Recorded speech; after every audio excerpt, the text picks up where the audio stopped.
presence of our guest in the plenary,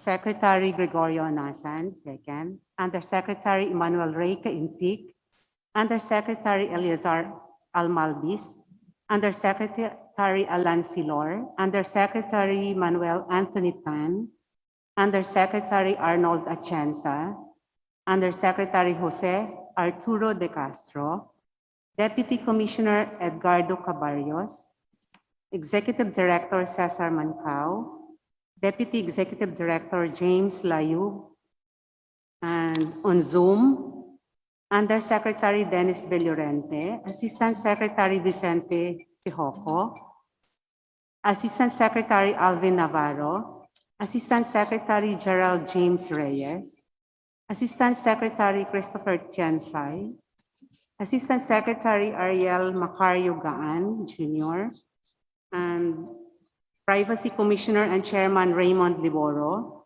Deputy Privacy Commissioner John Henry Naga, Deputy Privacy Commissioner Leandro Angelo Aguirre, Commissioner Gamaliel Cordova, and Deputy Commissioner Delilah Deles.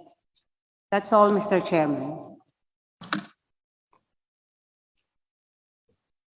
Okay, again, good morning to all my colleagues, our guests from the DICT family.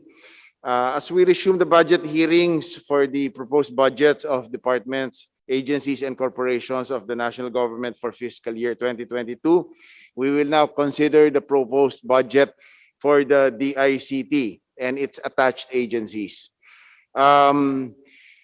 May I request the agency to present already as we proceed to the presentation proper? Mr. Chairman, Your Honors, thank you very much for this privilege, and which to us is a duty to serve the highest public interest. Based on what the Chair has already said, may I request that Undersecretary Manny Caintic be allowed to make the main presentation, after which we would ask permission to intervene when necessary about certain policy issues. Salamat po, Mr. Chairman. Very well, Mr. Secretary. Yusek Caintic, please proceed.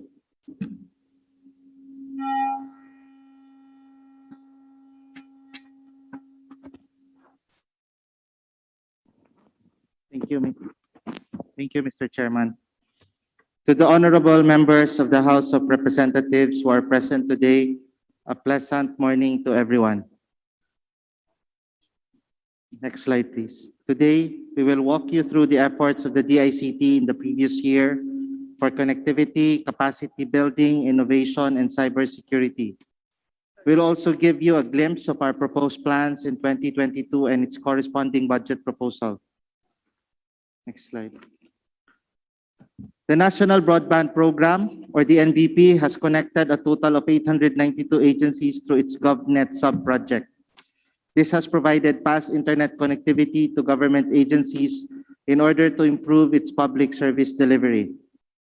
On December 29, 2020, the DICT and the BCDA entered in a partnership specifically for the procurement of the National Fiber Backbone Phase 1. This project shall connect select provinces to the Luzon Bypass Infrastructure, or the LBI. Our goal is to cascade fast and reliable internet connection to the areas connected to the LBI. As of April this year, the contract was successfully awarded to the winning bidder. We have completed 94% of the project's design phase. To complement this, the DICT shall secure a resiliency route to provide 10 gigabits of internet to Metro Manila, Metro Cebu, and Metro Davao. We will launch this resiliency route on September 27, 2021. Another connectivity program of the department is the Free Wi-Fi for All program, which aims to provide free internet access in public places, schools, and universities, and public hospitals. As of 26 August 2021, we have activated a total of 10,900 free Wi-Fi sites across the country.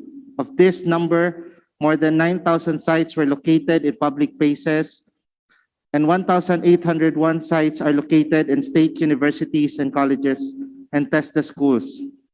In 2021, amidst the global pandemic, the DICT was able to accelerate the deployment of these sites to about 500%. The third program under the connectivity thrust of the department is the National Government Data Center, or NGDC. It aims to provide a physical or on-cloud storage facility for government's data. Currently, the DICT has established 5 data center facilities, which hosts a total of 25 agencies. On the other hand, the DICT is hosting a total of 93 agencies on its on-cloud data center facility. We are coordinating with the Government Procurement Policy Board, or GPPB, for the issuance of the guidelines for the procurement of various ICT services. This much-needed update on our procurement rules will facilitate the implementation of critical ICT projects. We also acknowledge the pressing need to invest in capacitating Filipinos, especially our government personnel, in order for everyone to be able to become digital. We have partnered with the University of the Philippines Technology Management Center, where a total of 100 government employees shall be given a scholarship under the DICT's Government Chief Information Officer Master's Program. We are also training more than 150 government employees for ICT training under the Cisco and Microsoft certification courses. We are also continuing our efforts in capacitating Filipinos with specialized trainings that will help them land ICT-related jobs. We are currently upgrading our Tech for Ed centers to becoming International Telecommunications Union recognized Digital Transformation Centers, or DTCs. Next slide. We are also strengthening the information technology business process management industry, as this is one of the most resilient industries amidst the global pandemic. We are assigning selected LGUs to develop their digital cities roadmap that shall attract IT BPM investments in the countryside. To complement this, we are also capacitating Filipinos in the countryside in order to acquire online jobs. The DICT is also one of the agency conveners of the Innovative Startup Act, which aims to promote the Philippine startup economy through provision of support to select Filipino entrepreneurs. The DICT has been providing continuous support and technical assistance to the DOH for the ICT requirements for their COVID-19 response. Part of our support to the DOH is the technical vetting of various COVID-19 ICT solutions, as well as the development and rollout of particular ICT systems. These include the main case surveillance system called COVID Kaya, and also the feasibility analysis of syndromic surveillance system under spatial temporal epidemiological modeler for early detection of diseases, FASTER, which is the government's analytics and modeling platform for making executive decisions, particularly the bi-monthly community quarantine classifications across the country, and which is based on existing data on cases per region and LGU. The DICT has not only supported the DOH for its COVID-19 systems, but we have also provided support to other national government agencies such as the DOST and the DSWD on their ICT solutions called Rapid Pass and Relief Agad, respectively. The DICT has also provided support to the Interagency Task Force for the Management of Emerging Infectious Diseases for its national vaccination program through the Vaccine Information Management System. A strong vaccine information management system is critical to ensuring that the population of the Philippines is vaccinated. With this, we get the right reporting and analytics so we can track vaccine inventory as well as the progress in vaccinating the populace. This slide shows the different components of the VIMS and how they come together under one ecosystem. From the master listing functionality to to vaccine administration, to providing inventory status of vaccines per LGU and per brand, as well as the vaccination line list data submission.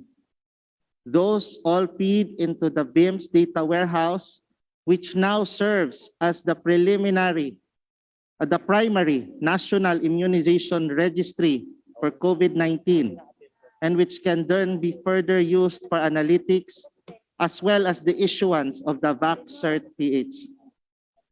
Part of our work in leading the data management for the vaccine cluster is providing dashboards that show the national and regional vaccination coverage data for the entire country. We have also set up an inventory dashboard to help with the executive decision-making being done on vaccines allocation. LGUs submit data on a daily basis under the retool application. This helps DOH track which in the LGUs inventories are moving or are not. During the earlier rollout of the vaccines through the LGUs, we have observed that the traditional manual vaccination processes were slow and laborious. As a result, the DICT developed and implemented the DICT Vaccine Administration System, the newest version of which is being rolled out in Carmona today. The adoption has improved the vaccination process at the Bakuna centers by decreasing the average vaccination time for at least 50%. Apart from this, we are eliminating the process of encoding individual vaccine records every night after a whole day of jabbing. Earlier this week, next slide please. Earlier this week, the DICT launched the National Digital Vaccination Certificate called VaxCert-PH. VaxCert-PH aims to provide a digitally verifiable COVID-19 vaccination certificate issued to the requesting individual for whatever purpose it may be needed. The data is based on the individual vaccination records uploaded to the LGUs to the centralized National Vaccination Registry called VIMS. Through several consultative stakeholder meetings, VaxCert-PH was developed primarily in compliance with the World Health Organization standard. VaxCert-PH is designed to be accessed directly by the citizens through a web portal or mobile app and can be considered as the primary proof of vaccination status for purpose such as but not limited to international travel, especially with OFWs who need to show an authentic vaccination certificate to be allowed entry to their port of destination. Next slide, please. Aside from these systems for COVID-19 response, the DICT has also developed and implemented systems that aims to improve the public service delivery of the government. Next slide, please. Reducing the number of days to process permit and license applications for both the individuals and businesses. It also automated certain procedures, reducing the need to be physically present in order to complete the application process. One example is the integrated business process and licensing system, where more than 600 LGUs have already been using our business permit module. Another example is the Central Business Portal or CBP, which has reduced the number of steps in business registration through the integration of the SEC with other NGAs like BIR, SSS, PhilHealth, HDMF, FDA, and the LGUs themselves. Yesterday, in order to show transparency, we helped our private sector accelerate the infrastructure build-out. The DICT launched the digital infrastructure monitoring system called Tower Watch PH. This is the monitoring mechanism for tower construction, fiber construction, and in-building solutions construction to better streamline permit processing time and accelerate the rollout of connectivity infrastructure in the country. While we hope to ease the regulatory burdens that slow down the construction of necessary telecommunications infrastructure, Tower Watch will provide transparency and consistency of applications submitted by independent tower companies, fiber laying companies, and in-building solution companies. We hope to cement the gains we have obtained from last year's joint memorandum circulars on permitting, as well as the Bayanihan 2 provisions, eliminating red tape. This portal will show transparency and consistency, and will show the same information to all the stakeholders, government and private sector alike. All these systems, next slide please, all these systems and infrastructure shall be complemented with strong cybersecurity measures in order to protect our data and information. The DICT has provided vulnerability assessment and penetration testing services to more than 3,000 websites, private and public, and network systems. We have connected 10 agencies to the Security Operations Command. We have also conducted various cybersecurity awareness seminars that aims to educate the public to become digital citizens. The department has also been advocating for ease of government transactions through the Philippine National Public Key Infrastructure. The PNPKI is a secure way of digitally signing and verifying documents, reducing the need to do it physically. Aside from these, the department has also seen the importance of helping Filipinos before and after a disaster. Hence, we have implemented the Government Emergency Communication Systems Mobile Operations Vehicles for Emergencies, or GEX MOVE project. We have successfully handed 6 GEX MOVE sets to selected provinces in Luzon, Visayas, and Mindanao. We have pre-positioned these vehicles in case of emergencies such as Category 4 or Category 5 typhoons.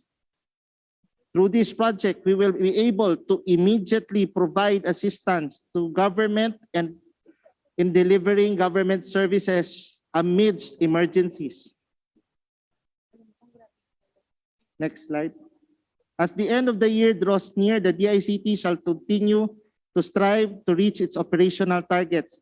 We are targeting to activate 28 nodes under the National Fiber Backbone Phase 1 and start the preparatory activities for Phase 2 of the implementation. Similarly, we shall continue to pursue the provision of free Wi-Fi sites to about 7,000 public places, especially the vaccination centers. The DICT shall also extend the government data center facilities to new locations in Visayas and Mindanao. We shall continue to serve them through our capacity building activities, through online courses and trainings, scholarships for government personnel, and upgrading DTCs. Next slide, please.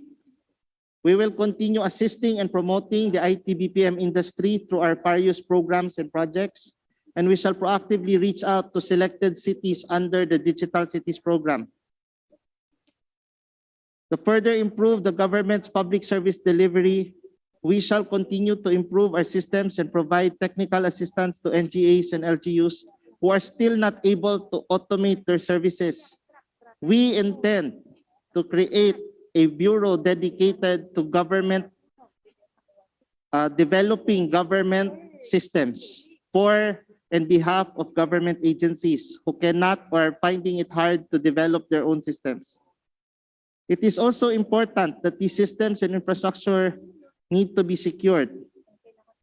Thus, we shall ensure security and protection of our systems, including the individual's data. Moreover, we wish to continue to provide more GEX MOVE vehicles to regions and provinces in our 7,000 islands.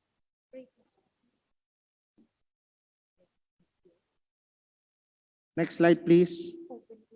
The Digital Infrastructure Plan, or DIP, lay out the blueprint for the provision of fast, affordable, and reliable internet connectivity in the country by building a common national digital infrastructure. We will be able to fully utilize the digital technologies and effectively participate in the digital economy. The digital infrastructure outlines our vision in building a strong digital foundation in order to widen the base for new players in providing internet service connectivity to our country.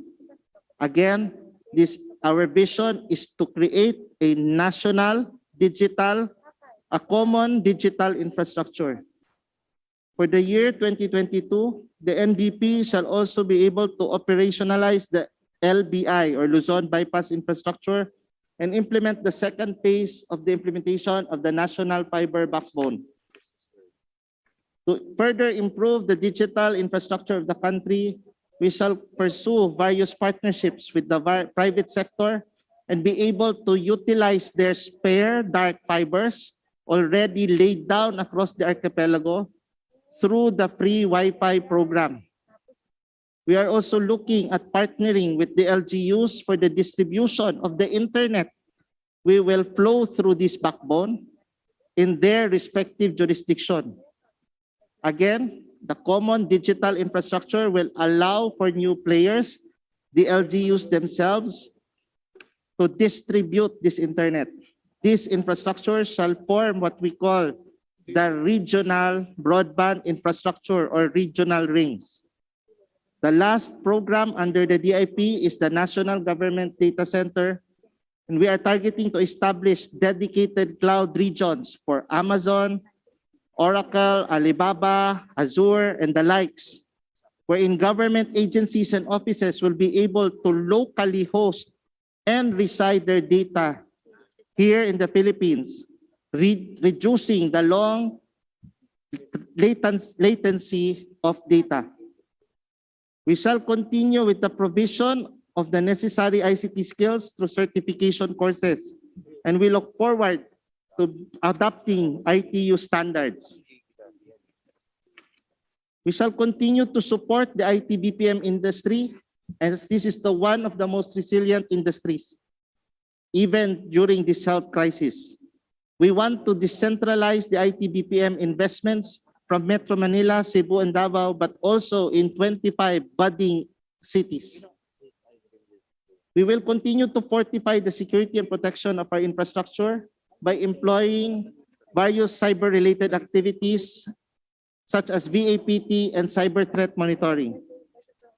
We shall continue to advocate and promote the use of PNPKI, and it shall be used for the 2022 national and local elections. The DICT shall provide digital signatures to 800,000 DepEd public school teachers, many of whom will be involved in the upcoming elections.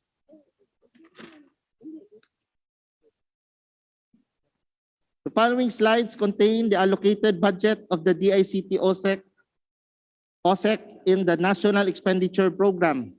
We have also provided a comparison of our NEP level with the proposal that we gave to DBM. The DICT's total budget proposal in order to achieve the priority targets in 2022 was 34.63 billion pesos. This already includes our proposal to use the 8.4 billion pesos from the Spectrum Users Fee special account in the general fund. Our total level in the NEP, however, for new appropriations is only at 9.067 billion pesos, which includes the 2.5 billion for the Free Public Internet Access Fund. The variance between our budget proposal and net level is about 25.565 billion pesos. Thank you, ladies and gentlemen, and good morning.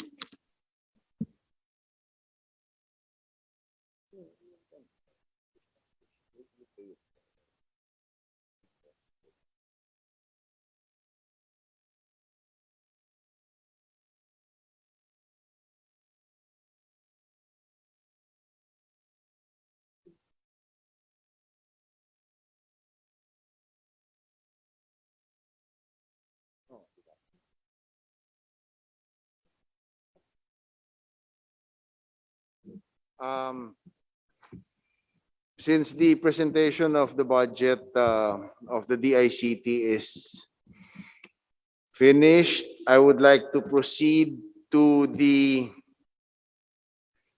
question and answer portion by members.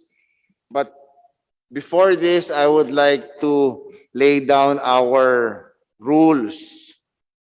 First of all, the 5-minute rule shall be observed strictly for all interpellators. The time applies to questions only, excluding the response of the resource persons. Second, if the department needs more time to respond, they may request that the same be submitted in writing to the member and the copy furnished to the Committee on Appropriations. Third, for orderly proceedings, a member or a resource person who wants to interpellate or answer must first seek the recognition of the chair before speaking. And lastly, all questions and answers must be directed to the chair to avoid engaging the resource person or the member in a conversation. That's all. I will now read the members who will be asking. We will start with the minority as tradition dictates.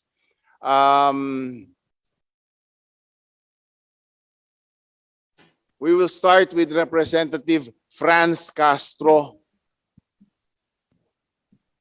Thank you, Mr. Chair.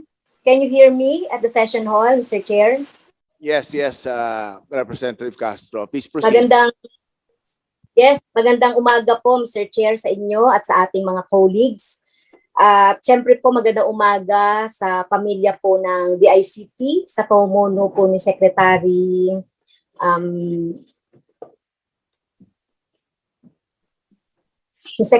po, Unasan. Unang tanong, Mr. Chair, napansin ko po sa budget ng DICT, bumaba po ng 23.39% ang total new appropriation or 1.9 billion po ang DICT. Mula sa 8.457 billion, naging 6.479 billion po dito sa ating net. So ang mga cuts po ay dun sa ICT governance program, ICT systems, infrastructure, development, management, ICT capacity development and management program. And zero budget po sa free internet Wi-Fi connectivity in public places at saka doon po sa internet Wi-Fi connectivity sa mga SUC. Zero budget po ang DICT sa program na inilaan na 2.5 billion sa source spectrum users fees collected by NTC. Parang ganito rin po, Mr. Chair, no, yung last year or yung inaano natin yung budget ng 2020, panahon po ng pandemya, no, nagkaroon po tayo ng kumbaga new normal. Pero parang hindi po yata pandemic response itong budget ng DICT, Mr. Chair. Pwede po bang makahingi ng comment sa DICT, Mr. Chair? The chair directs, of course, Representative Castro, the chair directs DICT to give the request of Representative Castro. Thank you, Mr. Chairman. Your Honor, the Honorable Representative Franz Castro, bago ko ho kayo i-refer kay Undersecretary Kaintik, kayo na rin po ang nagsabi sa ating mga mambabatas kung ano anong nangyari nung huli naming budget proposal, nung huling budget hearing. Sa ngayon po, para matugunan namin yung lahat ng pangangailangan sa connectivity, lahat po ng programa namin na maaari naman namin ipaliwanag, humingi ho kami ng 34 billion, inilalaan ho para sa amin ay 9 billion. So parang po kami ng 25 billion. Yan po ang istorya ng inyong DICT sa budget hearings. Hindi ho kami nagrereklamo At as I explained to the chairman, we repose our trust and confidence in the collective wisdom and judgment of Congress. Yun lang po. Napakabigat po ng aming hinaharap in terms of programs. Sa National Broadband Program po lang po, yung inilaan sa amin ay kulang pa sa isang region. Nandito pa po yung pandemya, and we are trying our best to respond to this to the best of our ability, given the resources that were given to us via the Honorable Congress. Ngayon po, sa paintulot po ninyo, Mr. Chairman, I will turn you over to Undersecretary Kaintik para sa detalye po ng aking paunang paliwanag. Maraming salamat po, Mr. Chairman. Thank you, Mr. Secretary. Thank you, Mr. Chair. I actually commend the observation of Congresswoman Franz Castro. Very apt and appropriate observation. However, the DICT is one with the national government in understanding the limited fiscal space. However, while we do understand the fiscal space, our only prayer as a department are focused on three things. Number one, as you might have heard earlier, we have gained substantial traction in the preliminary creation of a national immunization registry. The beginnings of actually digital healthcare. The 112 million given to us for 2022 will not be enough to sustain the gains we have made in creating the vaccine information systems and other COVID-related systems, which will serve as the preliminary e-health systems for the country. So we wish consideration from Congress to increase this, at least sustain the gains of the COVID-19 response and information systems. So that's the silver lining of COVID, no? We managed to jumpstart the creation of a national immunization registry. Dati-rati, ang records ng bakuna mo nandun lang sa baby book ng magulang mo. Ngayon, nagkaroon na tayo ng central database of immunization records. Sayang naman pag hindi natin masustain. 112 million will not be enough. Pangalawa, while we understand doon sa national Wi-Fi, isa lang naman ang hinihingi namin. Unleash the 8 billion SUF. Because with that, we can do a lot of things in terms of connectivity. Wala rin namang ibang pwedeng gumamit ng SUF. The law provides that's only used for the DICT's connectivity. So please unleash it for us. Then lastly, we are a typhoon country. 6 GEX move vehicles will not be enough to preposition, even if we preposition them in a pandemic, more than 6 provinces will definitely be hit. So we aim to add more of GEX move. These mobile emergency communications vehicles, hindi to kalakihan, hindi to masyadong mahal, but allow us to buy more of these.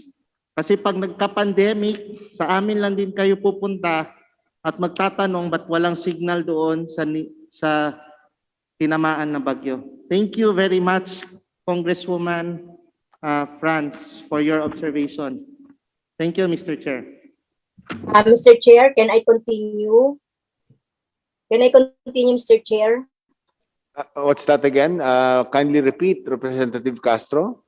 So, sinasabi po ng DICT, Mr. Chair, nag-request sila ng 34 billion proposal, ano? Pero 9 billion lang po yung naibigay ng DBM. So, parang di ata katanggap-tanggap sa atin na parang gusto na lang nilang tanggapin ito. Dapat po, Mr. Chair, ano, magagalit sila, no? Dahil panahon ng pandemya, alam niyo po, ang mga teachers, ang mga estudyante, hirap na hirap po dito sa internet connection. Talagang ano po yung special provision ng pagbibigay ng free wifi sa public at saka itong broadband ay talagang zero out dito sa NEP. Yung special provision, at least 2 years ko na po itong 2 years ko na po itong napansin, Mr. Chair. Talagang hindi yata ramdam ng executive, no, yung pandemya with regards to the yung communication.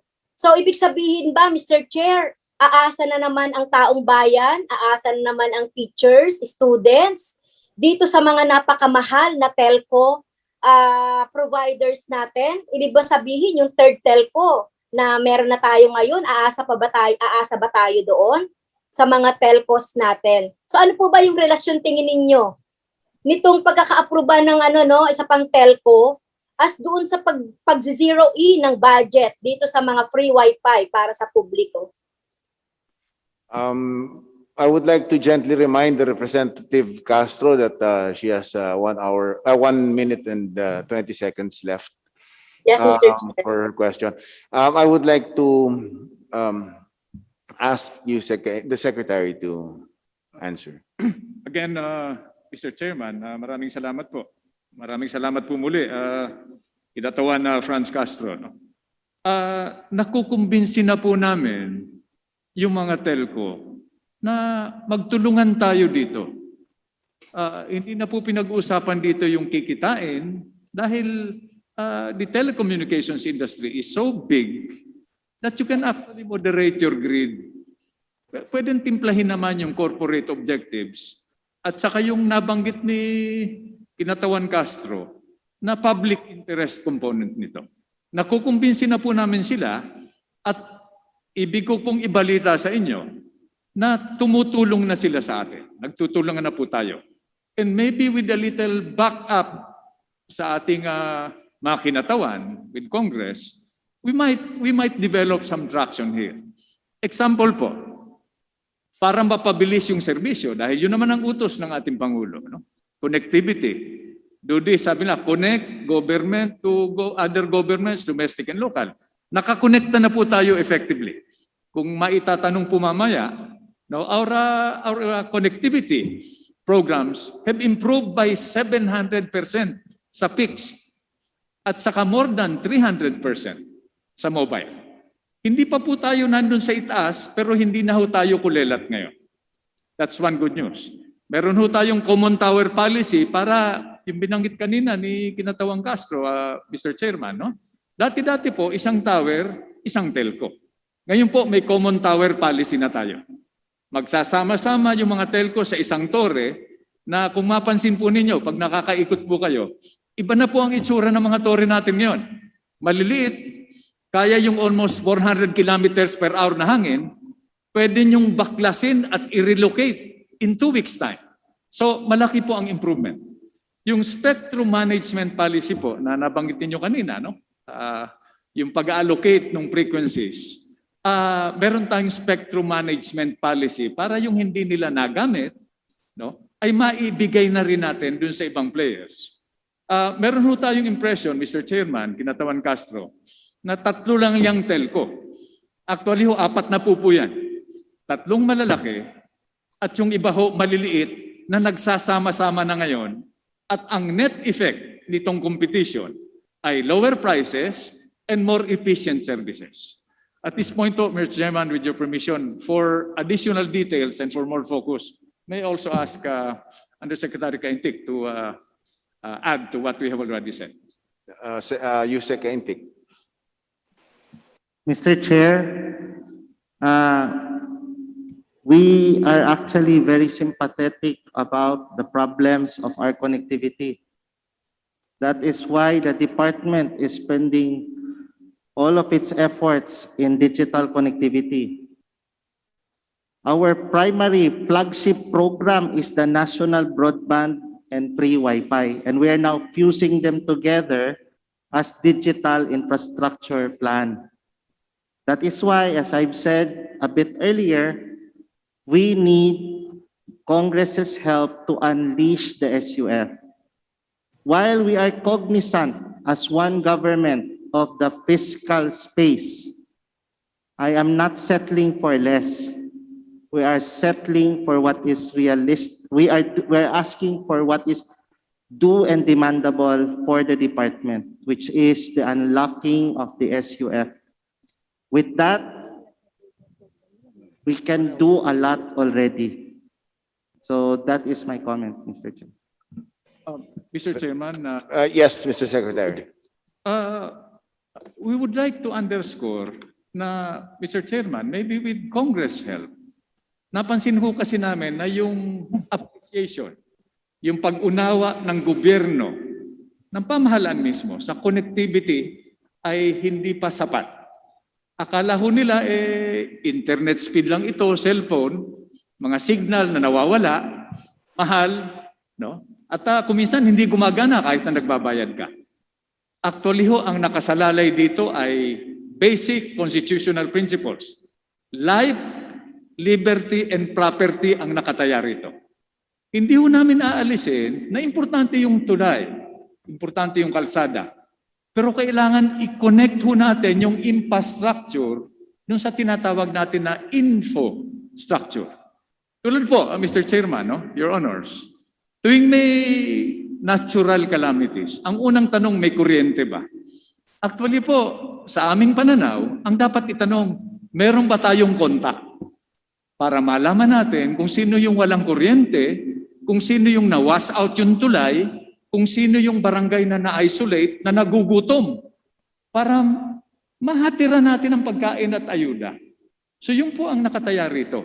So maybe we are appealing. Sabi ko nga ho kanina, hindi naman kami nagrereklamo o nagsusumbong because we trust in your collective judgment and wisdom. Yung resources, so, kulang talaga. Kahit na yung pinakamayayaman na bansa, kulang ho talaga sa pondo. Maybe it's just a question of prioritizing this para alam natin kung sino ang uunahin with whatever we have. Maraming salamat po, Mr. Chairman.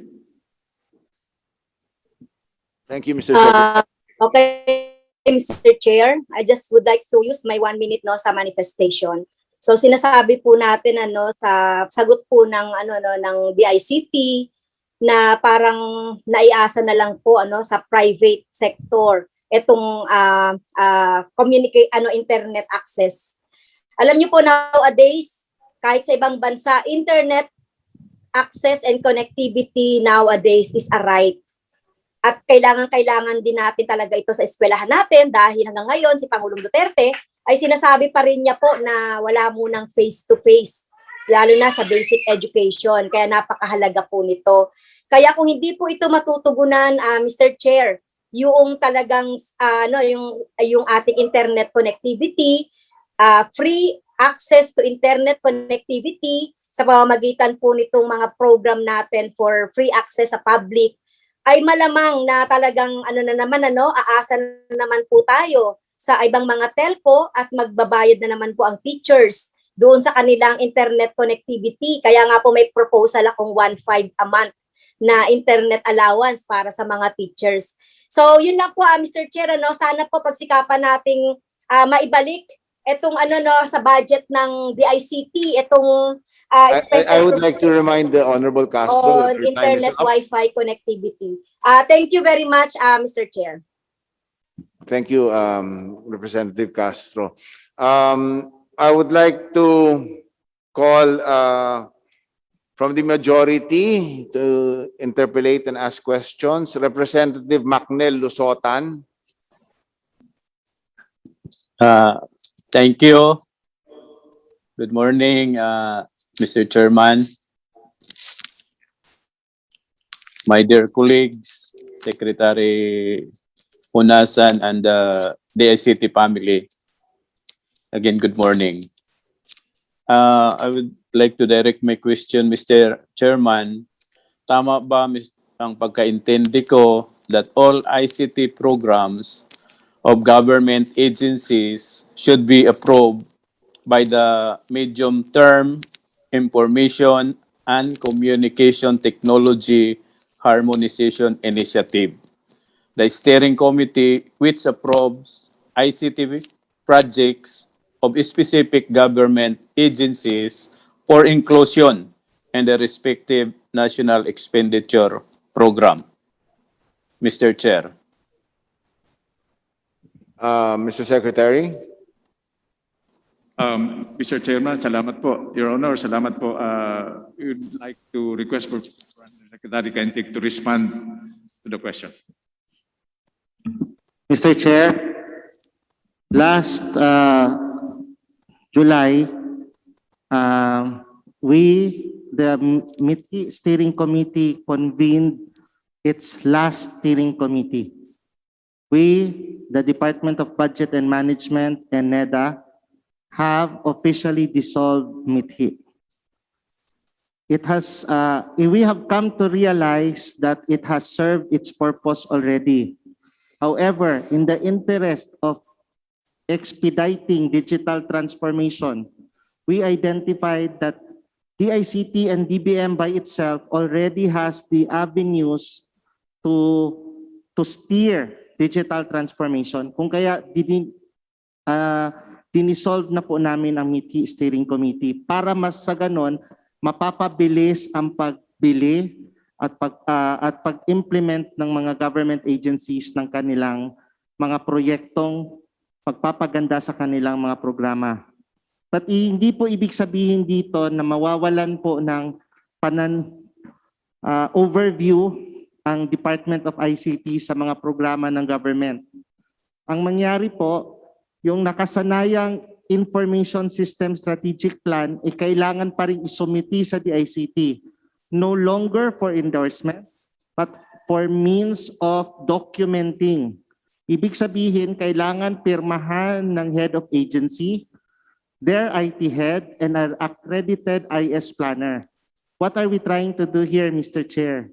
We're trying to instill discipline of IS planning. Whatever information systems procurement an agency has to do, it should be aligned to the strategic plans of that agency. So after, post-audit if ever.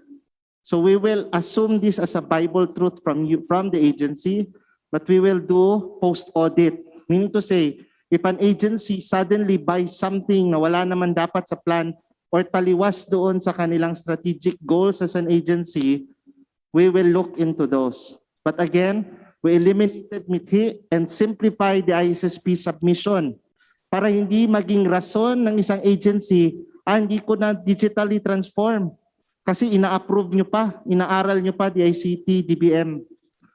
So ang sabi namin, proceed. You as the head of government and a government agency should know better what you need to do. It is incumbent upon the head of the agency and its IT head to plan what they need. So go ahead, but observe the timelines. Thank you, Mr. Chair. Thank you, DICT. Representative Losotan? Mr. Chair, to proceed, Mr. Chair. Ito bang pa natin sa Maritime Industry Authority, mayroon na bang na-submit sa DICT na ICT program ng Marina? At kung meron lang na-submit ang Marina, ano po ang status? Mr. Chair, I ask this as representative of the seafarers, Marino Party List. So, malaking tulong, Mr. Chair, itong automation ng Marina. Kasi alam natin, Mr. Chair, na ang Pilipinas ay #1 provider sa international seafaring industry ng mga marino. So kung fully automated na ang Marina, kahit nasa high seas itong ating mga seafarers, ay makapag-transact sila, connected sila sa Marina sa ating gobyerno. So, yun natanong ko, Mr. Chair, kasi kailangan natin ito. At saka ang Marina ay may mandate tayo to comply with the international conventions. That's all, Mr. Chair. DICT? Mr. Chair, noong 2019, around June of 2019, Tama po si Congressman, nagkaroon po ng Maritime Industry Development Plan, MIDP. I remember it vividly. It was held in PICC. Yun po ang naging basihan for a lot of interagency systems that need to be done. Marina, PPA, Coast Guard, meron pong ganon. Ang amin pong ang amin pong trabaho as DICT is to spearhead the interconnection of all those systems as well as lead the interoperability requirements. We will ask ASEC Vic Sihoko, Mr. Chair, to send the Honorable Congressman an update on the latest of their interagency activities which he joins. We will just respond in writing, Mr. Chair. Mr. Chair. Thank you, DICT. Congressman Elosotan. Yun lang, Mr. Chair. Salamat kung makapag-submit sila para ma-post natin ito, Mr. Chair. Kasi as I said, we need to automated itong system natin dito sa Marina dahil karamihan sa ating mga Pilipinong marino nasa abroad. So thank you, Mr. Chair, and I manifest our support for the approval of the DICT budget for 2022. Thank you, Mr. Chair. Thank you, Representative Losotan. For the minority,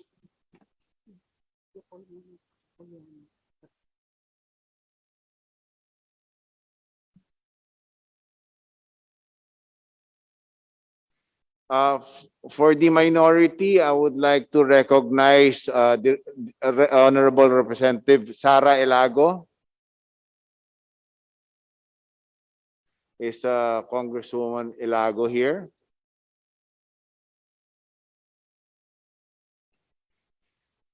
Congresswoman Elago? Okay, I will now proceed to recognize Congresswoman Euphemia Kulyamat. Is Kafemia here?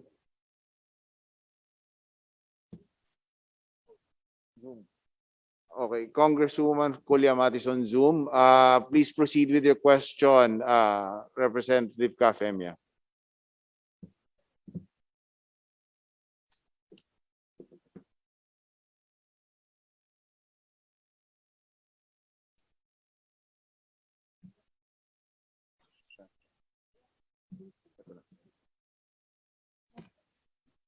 Representative Kafemia. Yes, Mr. Chair. Nais ko po, Mr. Chair, nais ko pong ibigay ang aking oras kay Kong Franz Castro. Okay. Okay, the chair recognizes in lieu of Representative Kulyamat, the chair recognizes Representative Franz Castro. Salamat, Mr. Chair. Thank you, Kafemia.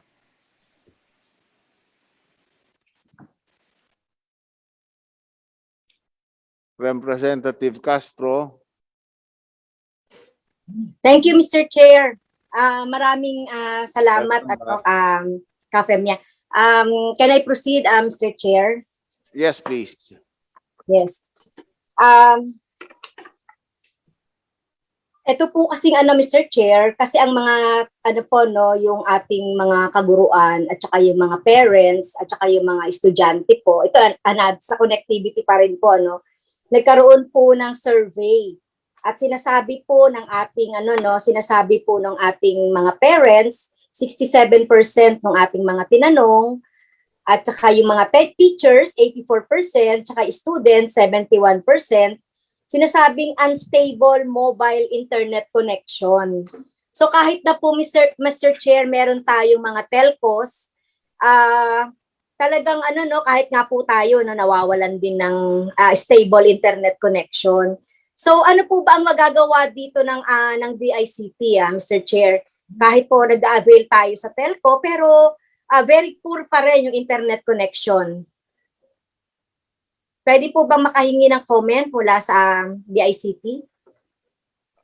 Meron po ba silang meron po ba silang parang pagpe-penalize dito sa mga telcos na to na talagang poor po yung signal natin at internet access? DICT. Opo. Mr. Chairman, before I again turn you over to the Secretary Kaintik, ibig ko lang pong i-report sa inyo, sa ating Kongreso, na hindi ho natin pinauubaya sa private sector yung pag-i-improve ng serbisyo. No? At kasama po yan sa regulatory function ng inyong DICT. So, ang katanungan po ng kinatawan na Franz Castro ay ano pa ba ang ating magagawa? Being a regulatory department, no? A technical support department, wala ho kaming maaring gawin kundi pakiusapan sila na isipin naman yung subscribers, yung mga estudyante, yung mga work from home, yung mga study from home. Kaya nga po, ma'am, sinusubukan nating i-connect. May project ko kami ngayon. We are trying to connect through ICT 25 million classrooms and 33 million students. Kaya lang po, pag lumalapit paminsan-minsan kami dun sa, let's say, local government units at saka dun sa mga telcos, pinagtutugma po namin yung objectives nila para ma-rationalize natin yung distribution ng serbisyo sa murang pamamaraan, kung hindi libre, sa mas mabilis na pamamaraan, at for privacy purposes, sa mas secure na pamamaraan. I will now turn you over to Undersecretary Kaintik for added explanation. Thank you, Mr. Chair. We are cognizant of the unstable internet. And this still boils down to number one, the lack of tower density ratio. That is why we have been regulations are in place. We eliminate any red tape and inconvenience for the telcos, and we do not want them to have any more reason not to deploy and build more towers. So that's already in place. Yesterday, we have also implemented the digital infrastructure monitoring system. So doon, isang tower company, isang telco, pumunta ka doon sa system, ilagay mo, magtatayo ako ng tore sa lugar na ito. Sino, saan to? LGU, sinong ilagay mo doon kung kailan mo binigay yung papeles, sino ang mayor, ilagay mo doon kung sino dapat pumirma. Nang sa ganon, kita namin, kita ng Anti-Red Tape Authority, kita ng LGU, kita ng NGA, na meron kang sinumiting application. So what natin ito ginagawa? Para ma-make sure wala nang rason ang mga telco, fiber, tower companies na hindi sila makapaglagay. Pero sa lahat ng yan, halimbawa, tumutuloy na, and yet pangit pa rin ang serbisyo nila, we will also be at the forefront of creating regulation for penalizing bad service. Pero sa ngayon, Mr. Chair, ang tutok muna namin is to enable them to build para hindi nila pwedeng ibalik ang question, kasi nahihirapan kaming maglagay. Yun po ang aming line of reasoning. Pero as the government itself, kasabi ng natin kanina, the national broadband and the free Wi-Fi will be fused together as digital infrastructure plan to create a common digital infrastructure. Nang sa ganon, ang government na mismo ang maglalatag ng mga fiber sa mga lugar na hindi economically or financially viable rather, for these telcos. That is our government response. So kahit sa mga lugar na walang internet, ayaw nila maglatag doon, hindi siya nag-make economic or financial sense, kami na po ang maglalatag. That is why we need your support, Mr. Chair and the body, the congressional body, to really unlock our funds for use of digital infrastructure. Thank you po, Mr. Chair. Thank you, DICT. Representative Castro? So, salamat, Mr. Chair. So, sa tugon po ng DICT, no, hanggang ngayon po pala, no, wala pa po tayong regulation power ang DICT at ngayon pa. At mukhang tayo pa ang sisisihin, ano, ang DICT pa, ng mga telcos. Pero kailangan na nating magkaroon ng ngipin, Mr. Chair, sa DICT dahil nangongolekta itong mga telcos na ito. Tama naman ang bayad ng mga consumer, pero very poor ang service ng mga telcos na ito. So baka pwedeng ma-review, sa legislation kung paano po mape-penalize ito sa kapakinabangan po para po sa ating mga mamamayan, Mr. Chair. Mr. Chairman. Mr. Chairman. Yes, Mr. Secretary. Bago ko ipakiusap sa chair na we recognize NTC, Deputy Commissioner Egay Cabarros. Hindi po natin, ayaw po namin na magkaroon kayo ng impression na wala hong kapangyarihan ng inyong pamahalaan or DICT para i-regulate yung telecommunications industry. Pag medyo nagmatigas po sila, pwede nating bawiin yung frequency. Hindi na sila makapag-operate, no? Bakit naman tayo hahantong sa ganon na ngayon po talagang tumutulong na po sila? At this point po, para hindi na ho magtagal, I would like to ask Commissioner Egay to add to that explanation. Thank you very much, Mr. Chair, Your Honors. We are regulating po the performance of telecommunications companies, Your Honor. As a matter of fact, Your Honor, of 97% of the complaints on poor services were resolved upon the intervention of the Commission, and 3% were brought to legal for prosecution. If found that they have violated rules on the standards quality of services, they can be impose penalties, Your Honor, but the penalty is very, very low. It's 200 pesos per day, Your Honor. Meron din pong penalty, which is very harsh, is the cancellation of the authority granted to them. So these are available for the Commission to undertake. But we are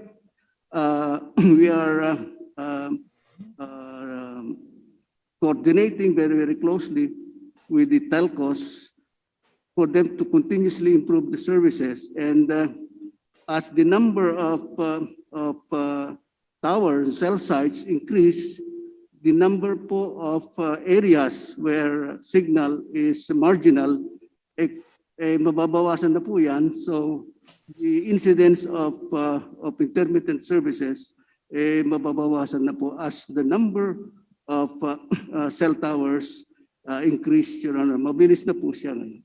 Thank you very much, Your Honor. Mr. Deputy Commissioner,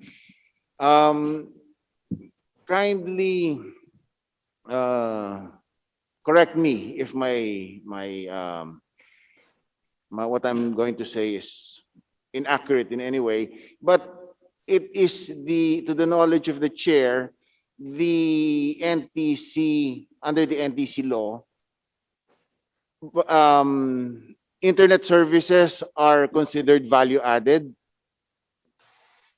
Yes, Your Honor. Internet services are value-added services, Your Honor. Being such, the NTC has no punitive powers over the telcos when it comes to internet services. Is that correct? Your Honor, they are offering services, Your Honor. And if they offer services, we have the power to regulate them, Your Honor. Now, if there are complaints, then we attend to complaints and try to resolve as fast as we can. And we have done that. As I've said earlier, 97% have been resolved upon the intervention of the Commission. So ganyan po ang ginagawa. While it is a value-added service, it is the agreement between the subscriber and the telco because it's a value-added service.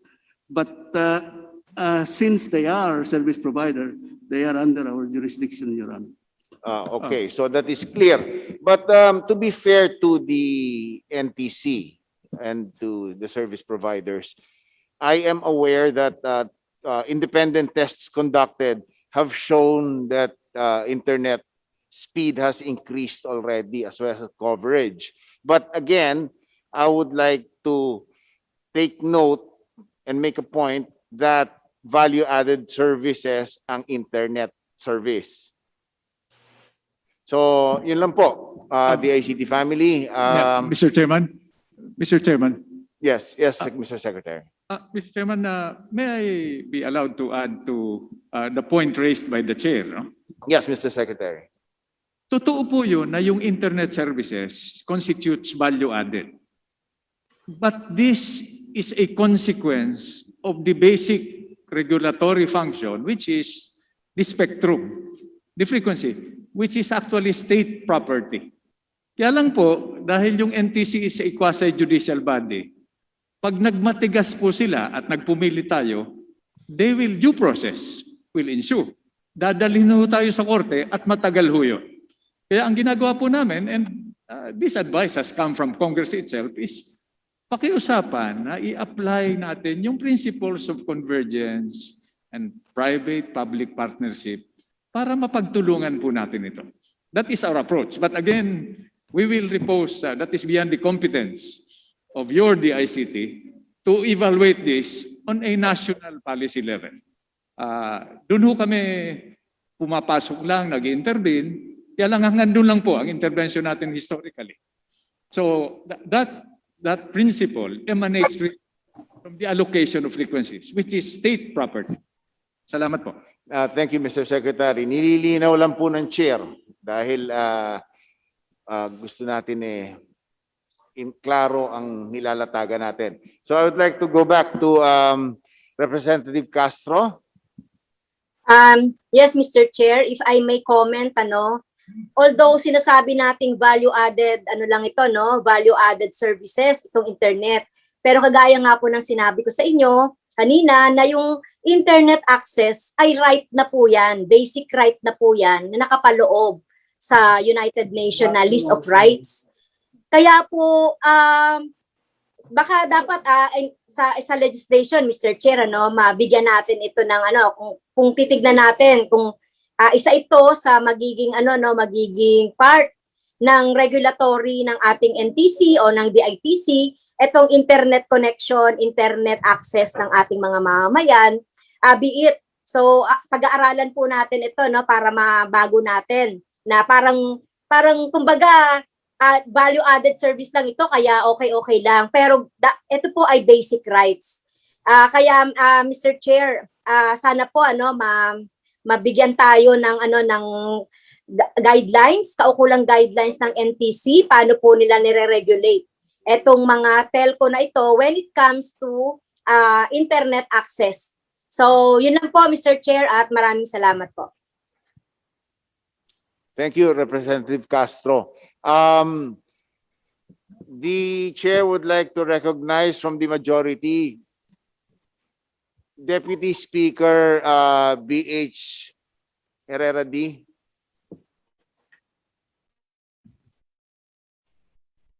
Maraming salamat, Mr. Chair. Magandang umaga po sa DICT family.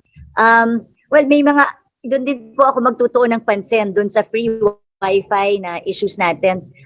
Mr. Secretary, through you, Mr. Chair, gusto ko lang tanungin kung don't you think it's high time that we re-strategize the free Wi-Fi?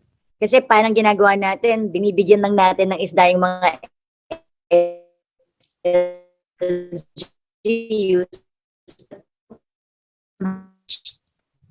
Kasi po kami sa bagong henerasyon naniniwala that we re-strategize the free Wi-Fi. Medyo, Deputy Speaker, medyo mahina yung choppy yung dating mo. Pakiulit lang, please. Okay, can you hear me now, Mr. Chair? Yes, yes. Okay. No, my question is, don't you think it's high time that we re-strategize the free Wi-Fi? Because binibigay lang natin siya sa LGUs na parang binibigyan lang natin ng isda. Pero we don't really teach them how to fish. So ano ba ang pwede nating ibang direksyon dun sa free Wi-Fi natin? Mr. Chairman. Yes. Ma'am, nagpapasalamat po kami, ma'am, dahil ni-ratio yung issue yan. Ano? This is not about the budget. And this is not about the distribution of hardware or software tablets. Actually po, ma'am, we would like to inform the body, Mr. Chairman, that the DICT has a plan. We are actually strategizing and planning and trying to implement that plan to the best of our ability with our obviously limited resources. No? Tuwing lalapit po kami sa ibang agency para itanong kung kumusta naman yung connectivity programs nila, kuminsan po nagkakamali sila, they are getting the impression that we are interested in their budget. Hindi po, ma'am. As you correctly pointed out, we are interested that we follow the same blueprint, the same roadmap, the same end-to-end plan para wala hong matapon at masayang na pondo. But I would like to inform you, ma'am, that we are already synthesizing and combining these strategic plans, not only for distribution of Wi-Fi access points, but for the entire broadband and other ICT-driven programs. With your permission, Mr. Chair, may I turn you over for more details to Undersecretary Manica Intic. Yusek Intic. Thank you, Mr. Chair. Actually, I commend DS Herrera for her comment. Tama, no? Marami kaming mga pinaglalalagay na mga free Wi-Fi sites at alinsunod lang naman din yon sa batas. However, na-observe namin, especially the past 2 years, that the major question is sustainability. 70-80% of each free Wi-Fi site. Alam niyo po, ang isang free Wi-Fi site, siguro ang magandang signal kasing laki lang nitong nasa floor. So hindi ka naman siguro kung ikaw ay taga-mamamayan sa isang lugar, sabihin mo, punta tayo doon sa isang lugar, sa hospital na ganyan. Bakit? May free internet doon. May COVID din doon. So, okay? Ang point ko, what we need to build, and we are trying to really fuse together and improve the free Wi-Fi law, and fuse it together with the National Broadband Program, and we're now calling it the Digital Infrastructure Plan. Papamana namin to sa mga papalit sa amin. What we're trying to do is build the infrastructure of fibers all throughout the country, what we're calling the regional rings, provincial rings, municipal rings. Nang sa ganon, saka magsisipag sindi yung mga Wi-Fi sites na parang kabuti. Kaysa nagpapaulan kami ng mga free Wi-Fi sites lang. Kailangan siya para sa mga vaccination centers, RHUs, kailangan kasi nga ngayon. So hindi rin namin pwedeng itigil lang basta. Pero ang kailangan talaga ng bansa is that yung bawat sulok ng Pilipinas magkaroon ng fiber. Nang sa ganon, matatayuan ng tore. Nang sa gayon, magkakaroon ka ng signal sa cellphone, magkakaroon ka rin ng fiber sa bahay mo. So yun po yung aming response dito, Mr. Chair. We are building digital infrastructure through regional rings. Thank you po. Sorry. Yes, Yes, Mr. Chair. That's really my point. Dahil hindi tayo pwedeng ganun eh. Sayang yung sustainability. Now, ang tanong ko, through you, Mr. Chair, ano ang kailangan natin para ma-build itong sinasabi mong rings, regional rings, provincial rings? What we need to do here in Congress to help you achieve that para naman maging makatotohanan yung free Wi-Fi law namin that where I'm one of the authors of that law. Mr. Chairman, Mr. Secretary.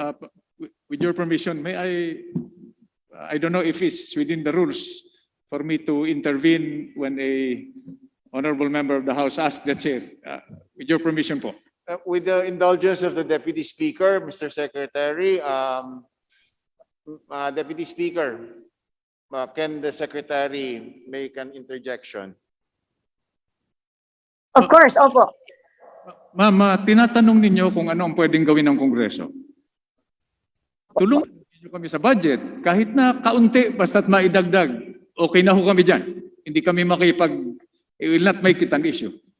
Ang mahalaga ho sa amin, kung pwede nyo kaming tulungan, is kinausap na namin yung lahat ng private and public sector players.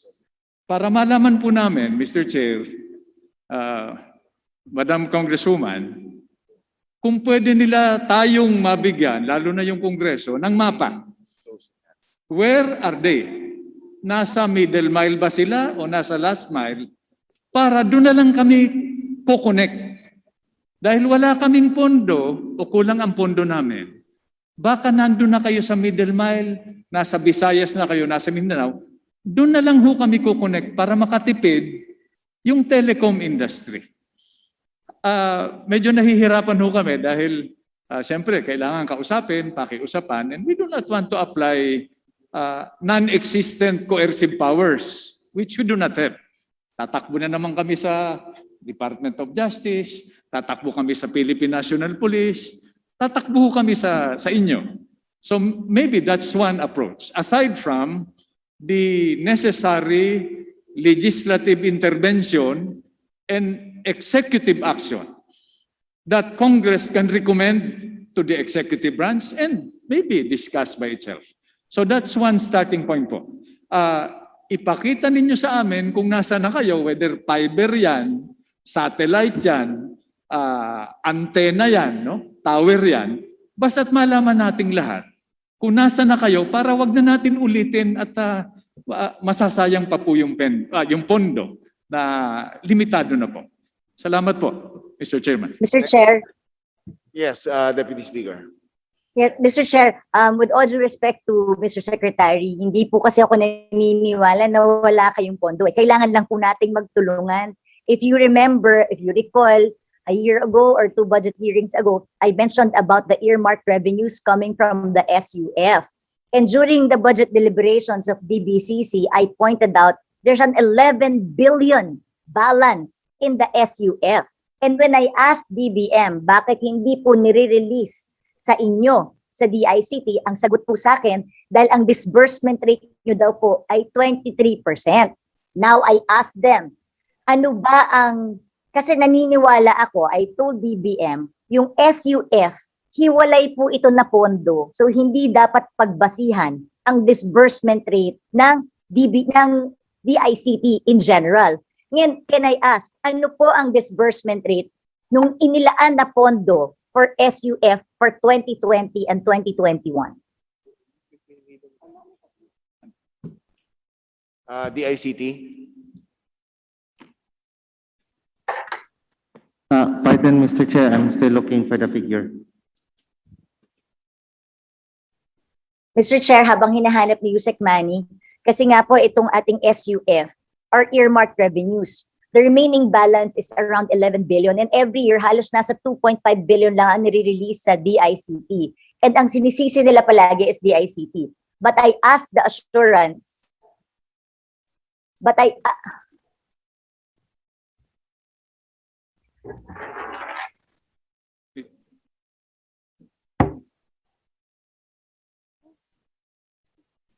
Yes, please proceed, Deputy Speaker. sorry,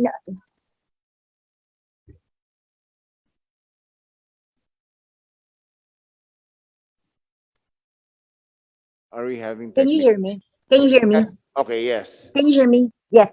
So, ang inaano ko, Mr. Chairman, is ano na po yung, ayun nga, sinabi ko sa DBM, dapat kung nauubos ba ang pondo ng DICT for the SUF, pwede bang lakihan natin ang hingi palagi? Ang kulang lang daw is the plan or kung paano i-disburse ng DICT.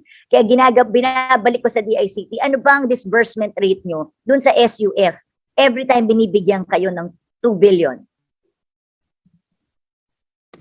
DICT, can we clarify this issue? Mr. Chair, historically, the past 2 years, ano kasi kami, ang free Wi-Fi backloaded.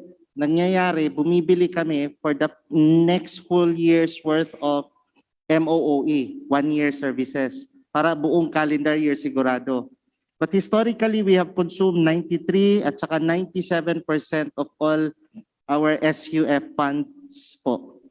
Ngayon, taon, again, misleading kasi September na, mababa pa at about 24. But as I said, we're already procuring this year, mauubos yan for 1 whole year's worth of services. But Mr. Chair, I still want to point out, MOOE yan. Again, para akong nagbabayad ng internet service sa 10,000 sites. Ang kailangan po talaga namin na re-strategize is allow us, number 1, unleash the whole fund so that we can use it for capital outlay to build the infrastructure nang sa ganon, we are not spending 70% on the internet. The internet we will buy from US is at about 9 cents per Mbps. That's how cheap it is. But we do not have a means to let it flow to 10,000 sites. If we build the national broadband, fuse it together with these regional rings, gumagawa tayong national highway and regional rings, ganun kamurang internet ang ipapataloy natin sa buong kapuluan. In fact, that's what we want to prove on September 27. On September 27, once and for all, kung saan man umabot ang national broadband, which is NCR and muna, and then we'll light it up the rest of the year, mararamdaman nyo na ang bilis ng internet na ipapabigay namin sa mga LGUs dito sa NCR. Ba't namin nagagawa yon? Magagawa yon. Kasi mura na lang ang bili namin ng internet. So, we unleash the SUF for us, not just na MOE, we want to build an infrastructure. Madaling magkabit ng free wifi dyan eh. Pero yung internet niyan, binabayad mo sa telco. Okay. So, Mr. Chair, through you. So, 2 tracks kasi tayo. Gentle reminder lang, Deputy Speaker, you have 1 minute and 20 seconds. Tapusay ko na, Mr. Chair. Pero yun nga, ang sabi sa akin, it's because of your disbursement rate. So, walang problema sa kanila in the middle of the year pag maubos nyo yan. So, we just have to talk to DBM about it. Sana maipakita nyo sa kanila yung 97% at saka yung 96% na sinasabi mong disbursement rate. And they committed, Mr. Secretary, Mr. Chair, that they will release as long as you have a program plan na isubmit to unleash that. In terms of the infra, we need to amend the law. Tama ba, Mr. Chair? We need to amend the law. Yes, Mr. Chair. And we want to make it also a MICA. We need to amend the SUF law, allow us to use it for digital infrastructure, and allow us also a multi-year contractual. So anyway, Mr. Chair, baka pwedeng isubmit nila sa atin yung mga dapat i-amend na ano ito mga suggestion nila for the amendment so we can study it. Although sa Bayanihan 3, sinama natin, pero syempre wala pa yung Bayanihan 3. So I hope through you, Mr. Chair, isubmit nila sa committee ko ano dapat amendments. And last question na lang, Mr. Chair, bakit 23% lang ang disbursement rate ng DICT? Why is that? DICT. Mr. Chairman, with your permission, Madam Yes, Mr. Deputy Secretary. Speaker, no? Actually hindi ho ito, let me clarify, hindi ho ito sumbong, ano? Lagi hong ginagamit, hindi lamang yung disbursement rate namin, kundi the entire budget utilization rate as an excuse, a reason to peg us down to an unrealistic allocation. Example po, historically, hindi naman ho nakakahiya ang aming sinikap na gawin ever since we take over. No? Ang utilization rate namin noong 2010 when we took over is 89%. Mr. Chair, Madam Deputy Speaker. Noong 2020, 73%. No. Ngayong 2021, August po, nasa 18% pa lang kami. Pero ang projection namin is before December or by December, 93% po kami. Ganun ho talaga eh. Sumisipa kami towards the last quarter.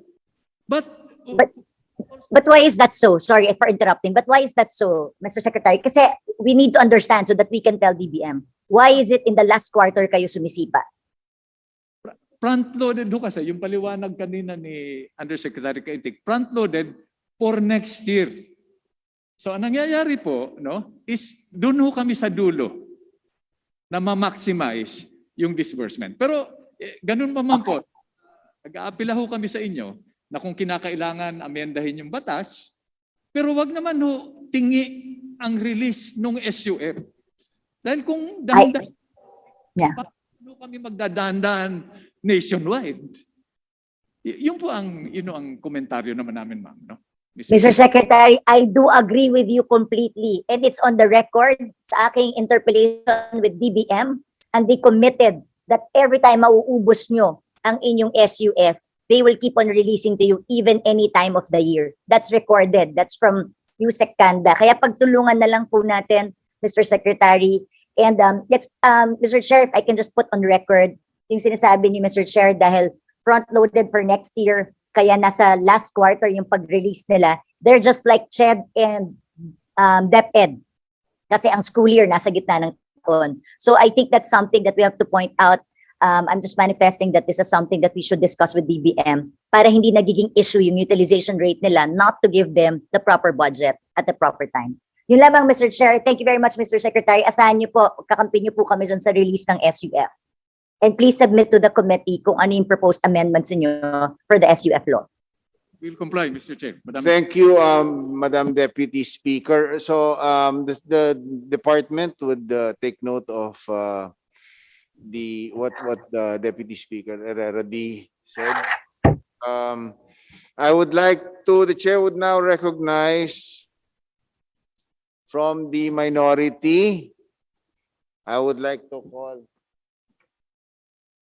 Representative Arlene Brosas. Representative Arlene Brosas. Thank you, Mr. Chair. Can you hear me? Yes, yes. Please proceed, Representative Brosas. Yes, maraming salamat po, Mr. Chair. Ilang katanungan sa DICT po. Mr. Chair, as of September 2020, we have 23 independent tower companies, ITCs, na nag-commit to help the DICT achieve its at least 50,000 additional own. Now, for 2021, additional common towers for the next 7 to 10 years, 70% of which are foreign-owned. For 2021, may nadagdag po ba sa mga companies na ito, Mr. Chair? Ano-ano pong mga companies ito at ilan ang Chinese-owned? At ano pa pong mga bansa ang nagmamay-ari sa companies na ito, Mr. Chair? Mr. Chair, Madam Congresswoman, may your DICT be allowed to make a written submission because there are, to our mind, some national security implications. Not that we are defensive about this, no? Pero sa amin po, technically, our only intervention through the Common Tower Policy is to make sure that to rationalize the telecom industry. Hindi na ho yung dati na one telecommunications company, one tower. May common tower policy. In fact, last month, I personally inspected one common tower in Valenzuela, Bulacan. The parties involved were there. Iba na ho ngayon ang itsura. I'm not diverting the issue, but iba na ho ang tower ngayon. It's smaller, more compact. You can tear it down in 2 weeks and relocate. It can withstand almost 400 km/h wins. No? But having said that, with your permission po, Mr. Chairman, no, Madam Congresswoman, may we be allowed to make a written submission to the committee because of I would rather resolve this in favor of public interest and national security by not articulating this in a public hearing. Salamat po. Thank you, Mr. Secretary. The chair takes note of that and directs the Secretariat to accept your submission and furnish the office of Representative Brosas with the same. Thank you. Representative Brosas. Yes, Mr. Chair. Mr. Chair, in the interest of transparency and accountability, kaya po natin tinatanong yung kung ilan na, no? Kung ang tanong nga natin specific is 70% of which are foreign owned. Yun po ang tinanong natin, Mr. Chair. Mr. Chair, bakit? Sa tatlong ITCs po na mula sa China na napag-alaman natin, which is the China Construction First Group Corporation, China Construction Yangtze River SDN BHD, and China Energy Equipment Company Ltd are owned by the Chinese government. Tama po ba, Mr. Chair, Mr. Secretary? Mr. Chairman, no, we just want to make sure that we can reconcile, no, through some mechanism that does not jeopardize national security, the data. We are not disputing the data of the Honorable Congresswoman. No? What we're saying is we have our own data also. We just want to make sure na pareho po ito. And I ask permission that we make a written submission para ho walang masabi naman yung mga kababayan natin na if this is correct, if this is accurate, we were not party to breaches in national security because alam niyo po, telecommunications is a strategic industry. And this is beyond your DICT to evaluate this comprehensively at national level. And that we repose that judgment to the wisdom and collective judgment of our Congress. Thank you, Mr. Secretary. For the sake of accuracy of reporting, I think the chair agrees with the secretary that it should be in written form, not verbal, for the sake of accuracy. That's all. Mr. Chair? Yes, please. Yes, Mr. Chair. Kailangan din pong malaman ng publiko kung ano-ano ang mga kumpanya na ito at ang kanilang record, Mr. Chair, di ba? So, kaya ko po nire-raise ito kasi, for example, Mr. Chair, the China Construction First Group Corporation and China Construction Yangtze River SDN BHD are subsidiaries of the China State Construction Engineering Corporation na in 2004 was blacklisted by the DPWH for 6 months because of violation of the procurement law. At noong 2009, it was also blacklisted for 6 years by the World Bank for collusion in the bidding process for the Philippines National Roads Improvement and Management Project. Noong 2018, isa ang China State Construction Engineering Corporation sa mga kumpanya under Bangon Marawi Consortium that were tasked to rehabilitate Marawi after the Marawi siege. 4 years after po, it is still in rehabilitation.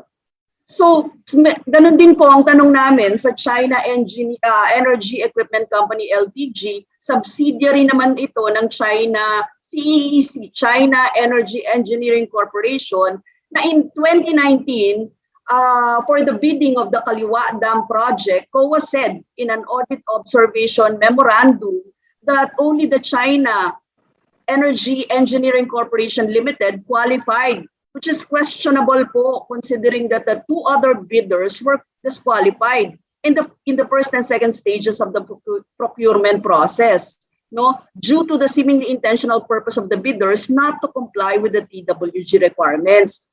Yung mga Chinese companies po na ito, may mga usapin po ng corruption at yung pollution na tinatawag.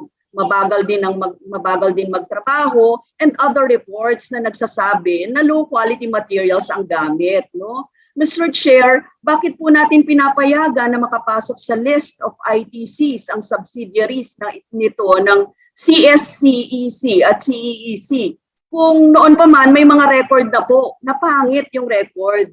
Kaya Mr. Chair, yung sinasabi natin na usapin ito ng national security, baka on the other hand, I agree, no? Baka po pwede pong mag-submit Mr. Chair, DICT ng mga documents na ito para naman makampante ang publiko na hindi naman tayo nako-compromise sa mga ganitong issues, Mr. Chair. And last, Mr. Chair, kaugnay din po ito sa sinasabi ni Mr. Secretary na usapin ng national security. Dito nga po kami kinakabahan, in fact, no? Yung 3,200 towers na planong magawa ng Dito Telcom for July 30. Representative Rosas, your time is up. Last na lang, Mr. Chair, baka pwede pong malaman kasi it has to do You have with 20 seconds. Intelligence sa gobyerno. Si automatic na nagbibigay ang Dito Telecom, 40% owned po ito, China Telcom. Automatic silang nagbibigay ng intelligence sa kanilang gobyerno. Ang ayaw po natin, sakaling magkagipitan, Chinese government po yan at kanilang towers yan, source of information, lalo na sa West Philippine Sea. Pwedeng matiktika, ma-intercept. No? Ano po bang measures ang ginagawa ng DICT dito, Mr. Chair? And lastly, Mr. Chair, baka hindi mo na ako pagsalitain mamaya breakdown na lang at report ng lahat ng towers na naitayo at sino po yung MNO or mobile network operator na nag-collocate dito, Mr. Chair. So yung last tanong na lang po, yung sa Dito Telecom, Mr. Chair. Kasi yun yung paghahandaan ko for plenary, Mr. Chair. Thank you, Representative Rosas. The chair directs the department to make the submissions to satisfy the request of Representative Arlene Brosas. Mr. Secretary. We will comply, Mr. Chairman. So the Your Honor. Secretariat will receive such and forward the same to the Office of Congresswoman Brosas. Thank you, Mr. Chair, Mr. Secretary. Thank you, Representative Brosas. For the minority, the chair would like to recognize Representative Sara Elago for her questions. Maraming salamat, Mr. Chair. First, I'd like to ask about the status of implementation of the smart campuses, the utilization of 3 billion pesos for to lay the foundation of smart campuses in our state universities and colleges. The ICT, please answer.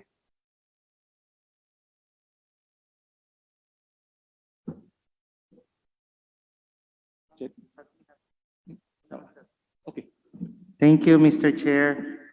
Yung Smart Campus na project po ng CHED, natulungan na po namin sila sa paggawa nung parang nagpatulong lang sila dun sa overall map, planning that was last year. Pero it is really a CHED project, so maybe we will just take note and then we will ask CHED for an update on that particular IT program of theirs. Sa kanila pong pondo po yun, ma'am. Thank you. Congresswoman Ilago, are you satisfied with the answer? Yes, Madam Chair. In fact, we learned from CHED that the funding was already divided into several campuses of select state universities and colleges. Nasa 20 to 25 million lang. Depende po dun sa mga proyekto ng kada SUC.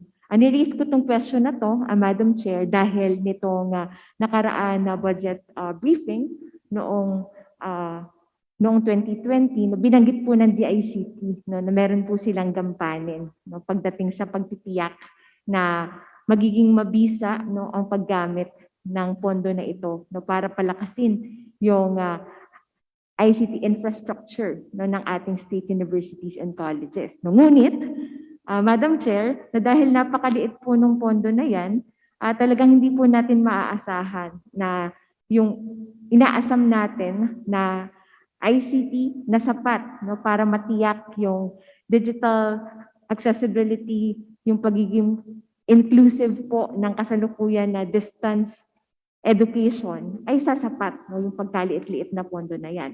No, kaya una, Madam Chair, no, nananawagan po ang representasyon na ito ng pagsusumite ng DICT ng detalye ng kanilang naging gampanin dun sa pagbubuo ng mga proposal ng mga SUCs, gayon din yung paggabay no, sa CHED pagdating sa kung paano ba hahati-hatiin no, yung mga pondo na yan no, para po mabisang magamit. No, pangalawa, Madam Chair, magkano pa po ba no, yung kinakailangan na pondo para masakatuparan ang ating inaasam na hindi lang libreng internet, no, kundi mas ligtas, mas mabilis at mapagkakatiwalaan na internet no, sa lahat po ng ating public schools, universities, and colleges sa buong bansa. Yan po ang hihingin no, ng representasyon na ito mula sa kabataan bilang paghanda no, para po sa plenary deliberation ng pondo ng DICT no,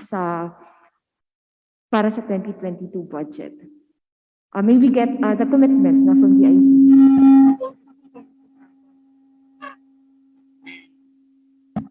Madam Chair, Mr. Chairman, Your Honor, we give you that commitment. No?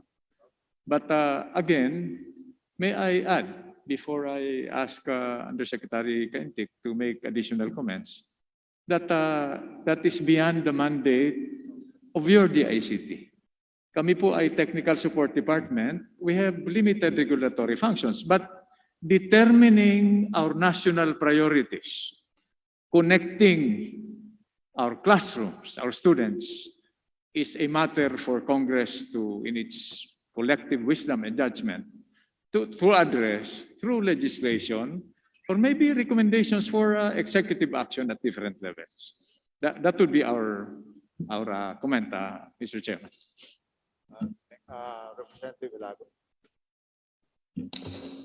We understand, Mr. Chair, no, but what we're asking is just the technical role. No? What's the role no, of the DICT no, in all of this? No? Kasi yun din po sabi sa atin ng CHED, natutulungan sila ng DICT. No? Kaya yun naman po yung gusto natin naman marinig no, sa DICT. At yun din po yung inaasahan natin na masumite. No? Kung ano lang po yung within no, dun sa inyong function, dun po sa paggampan ng inyong mandato, ang ninanais po natin na masumite sa Committee on Appropriations. Thank you, Mr. Chair. We take note. I remember specifically your question last year, ma'am. In fact, last year, the CHED Central Office committed to making sure that all the SUCs abide to a certain kind of framework na dito nyo gamitin yung 25 to 30 million.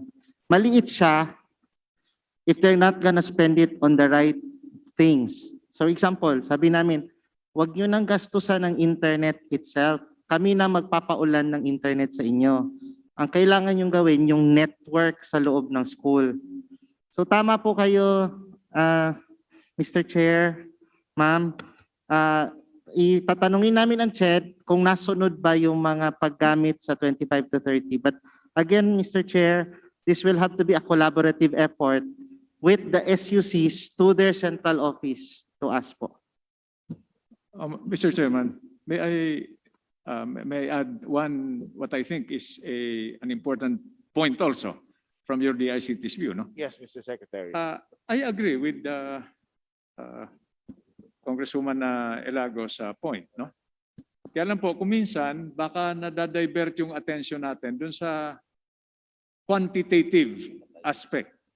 Tinatanong natin, ilan ba dyan ang access points, ilan na ang na-distribute natin in terms of connectivity. Ang ibig ho namin bigyan ng diin din, ma'am, with your permission, Mr. Chair, is yung content. Aside from developing these connectivity systems, what do we teach our most precious, strategic, and renewable resource, our next generation of citizens and leaders. That would be, I guess, a parallel effort that will allow us to comprehensively address the issues that are being faced now by our educational system. But again, Mr. Chair, Madam Congresswoman Ilago, we will make the submissions in a more comprehensive manner para mas detalyado po, and you will get a better idea of your DICT's technical intervention. Representative Ilago? Maraming salamat, Mr. Chair, and we welcome the commitment of the DICT to submit to the Committee on Appropriations the requested documents of this youth representation. Now, Mr. Chair, kanina po na-raise na rin ng ating representasyon mula sa mga kaguruan yung hinggil naman sa mga pangangailangan para dun sa ligtas na pagbabalik eskwela ngayong academic year. Ito, Mr. Chair, ang pinapanawagan po kasi ng mga kabataan ay magkaroon na ng phased at voluntary na reopening ng schools, beginning on low-risk areas. Ibig sabihin po, dun sa mga areas na natiyak na natin na nandyan yung mga prevention at mitigation strategies in place para ligtas na makabalik sa mga campuses ang mga mag-aaral at ang mga estudyante na napakalimitado, kulang na kulang, kapos na kapos, o wala po talagang access sa internet para sa distance education, ay may ganun na silang option, yung limited face-to-face at yung physical return sa mga classroom. Na habang itinutulak po natin yung phased at voluntary reopening of schools, meron pa rin pong mananatiling aasa doon sa ICT support, a communication subsidy, internet allowance. Kaya napakahalaga po nung mga nauna nang nahinging dokumento ng ating mga kasamahan tungkol dun sa pakikipagtulungan naman sa DepEd o mga updates po na education related para mapataas po yung accessibility, availability, and quality na internet service ay pag-aaralan din po ng representasyon na ito. At huli, ang isa po sa mga usapin na dinala namin sa harap ng DOST ay yung usapin po na tungkol doon sa findings ng isang non-profit organization na tinatawag na Curio Media, Mr. Chair. They released a report. Now you're familiar with this report po. It's a report about the recent distributed denial of service attacks on alternative media outlets and websites of human rights defenders groups. Katulad po ng Alter Media ng Karapatan between the months of May and June this year. Mr. Chair, this report claims to have found links to the Department of Science and Technology and the military. Ngayon, ang sagot po sa amin ng DOST, Mr. Chair, ay tanungin daw po namin sa DICT kung kamusta na po yung investigation tungkol dito sa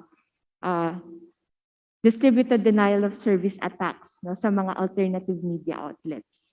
Ito po ay nakuha natin sa mga reports ng June 2021.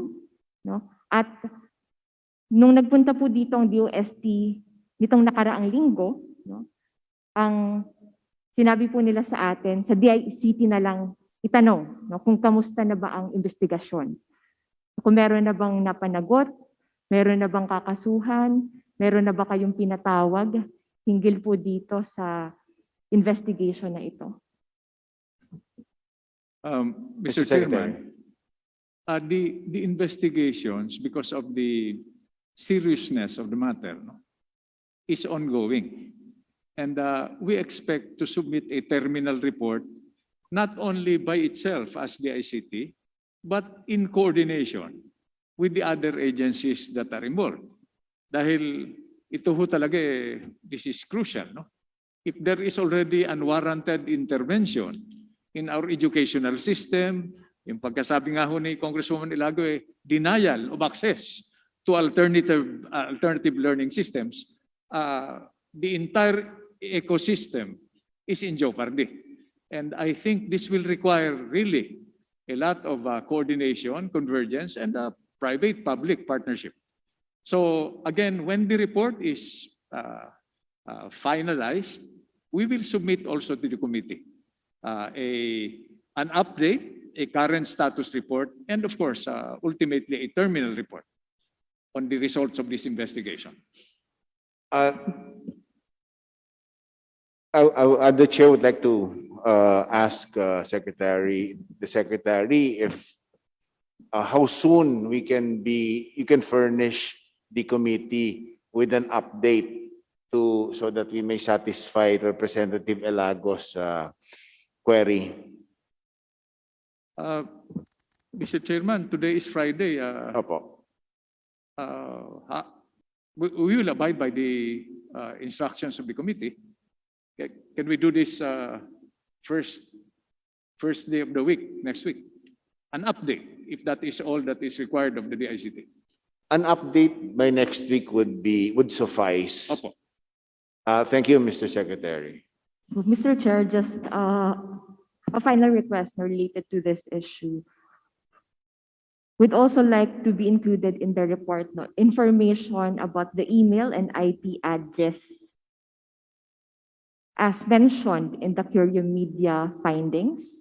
Because initially, Mr. Chair, these details of email addresses and IP addresses were found to have links to the Office of the Assistant Chief of Staff for Intelligence of the Philippine Army. Kaya yung confirmation or whatever initial findings na meron ang DICT na hindi naman makaka-compromise dun sa buong ginagawa niyong investigation ay nararapat lamang na mabigay na dito sa komite at mabigyan po tayo ng sagot na hinggil sa matagal ng katanungan na ito. June 2021 pa ito nangyari, Mr. Chair, at hanggang ngayon, wala pa rin po nakukuha na kahit anong update ang mga nag-request ng investigation. Kaya ang kahilingan po natin na hindi lang ma-update ang committee na to, kundi yung mas mabilis po sana na takbo ng investigation. Maraming salamat, Mr. Chair. Mr. Chairman. Mr. Secretary. In this regard, since it infringes on what is partly a technical function of your DICT, saklaw na po ito ng cybersecurity. We are religious in submitting reports directly to the Office of the President. So we would like maybe in executive session or on some other occasion to ask advice from Congress on how we should handle this so that we will not precipitate again a tension or conflict between what I regard from a previous lifetime as my chain of command. No? I am duty-bound to submit all my reports related especially to cybersecurity with impacts on national security to the Office of the President. And in that regard, we would like to seek your advice on how to handle this para we will view this in the proper perspective. With all due respect to the issues that were raised by Congresswoman Elago. Well, the chair understands where the Honorable Elago is coming from. The chair also recognizes the position and quandary that the department faces with regards to the submissions. Because issues pertaining to national security should not be discussed in open hearing or no open session. So I think we should take this up at another forum, Representative Elago. Yes, Mr. Chair. Tungkol po kasi ito sa denial of access sa mga napakahalaga na mga sites ng human rights defenders groups at gayon din mga alternative media outlets na nakakaapekto din sa karapatan sa impormasyon ng ating mga kababayan. At ang dagdag pa na issue dito, yung matagal na po nating pinapaimbestigahan dito sa Kongreso na kung ginagamit ba, yung sagot sa katanungan na kung ginagamit ba yung pondo ng bayan para po sa ganitong tipo ng mga atake. no, at mga troll farms na matagal na po natin pinapaimbestigahan. No, kaya again, no, we'll appreciate our written response and explanation from the DICT regarding this matter. Maraming salamat, Mr. Chair. Thank you, Representative Elago. The DICT will to its best answer Representative Elago's query without compromising the interest of national security. Is there anything else, Representative Elago? That would be all for now, Mr. Chair. Thank you. Thank you very much, Representative Elago. Sir Chair, may I be Yes, recognized? Congresswoman Baron. Thank you so much, Mr. Chair, and Congresswoman Alago, to Secretary Gingo Hanasan and the rest of the ICT family. For almost 3 years, I've been helping the chairman with our budget hearing.